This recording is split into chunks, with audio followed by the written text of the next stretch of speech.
আসসালামু আলাইকুম সবাইকে। এখন যেটা দেখতে পাচ্ছেন এটা হলো গোপালগঞ্জের স্টেডিয়াম, মানে এটা হলো কেন্দ্রীয় স্টেডিয়াম যেটা বলা হয়। এটা হলো লেক পার্কের। হাসিনা সরকার চলে যাওয়ার পর থেকে এই লেকটা এখন পরিত্যক্তভাবে, আর এই স্টেডিয়ামটা এখন পরিত্যক্তভাবে পড়ে আছে। কোনো মাঝখানে একটু আমিও সামনে এসে একটু পার্ট নিয়ে নিলাম, এই আর কি। চলুন আবার দেখি সবাই।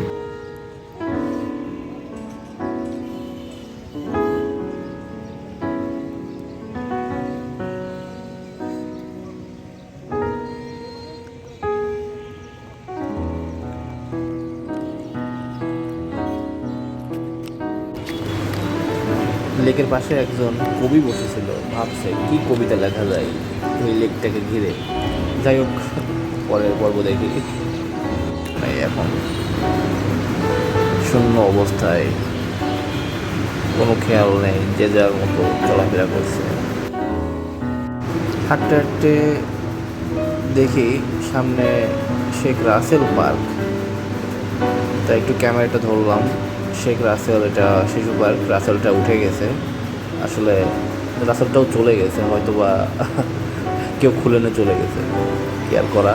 আবার হাঁটতে হাঁটতে যাচ্ছিলাম, যেতে মনে করলাম যে না, একটু ভিউটা নিয়ে যাই, যে কি আছে, কি পরিবেশটা কেমন, আসলে গোপালগঞ্জের অবস্থা এখন কি, সেটাই আপনাদের মাঝে হালকা একটু তুলে ধরছি,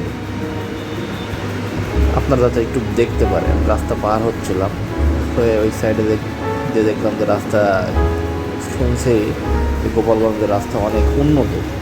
কিছু কিছু জায়গায় আছে এমন ভাঙাচোরা, যাই হোক, ওটাও সমস্যা না, ওইটা সমাধান হয়ে যাবে। এখানে সিংহর ছবি আছে, কিছু মূর্তির ছবি আছে বিভিন্ন সম্প্রদায়ের। ওটা পার হয়ে চলে আসলাম এখন ব্রিজের উপরে। লেকের যে ব্রিজটা আছে ওইখানে একটু ঘুরে ঘুরে দেখলাম। এখানে কিছু ফুলের গাছ, কৃষ্ণচূড়া ফুল হয়তো এটা, হ্যাঁ হ্যাঁ, একটু দেখার চেষ্টা করছিলাম। তারপরে নদীটা আবার একটু দেখলাম, রাস্তা পার হচ্ছিলাম হাঁটতে হাঁটতে। গোপালগঞ্জের বিখ্যাত লেক পার্কের রোড এটা। যাই হোক, আসলাম, একটু ভিডিও করে নিলাম, যে আশেপাশে গোপালগঞ্জের এরিয়াটা একটু দেখে নিলাম, লেক সাইডে একটু দেখলাম। তারপর আবার হাঁটা শুরু করলাম, এই আর কি। চলুন দেখতে থাকি।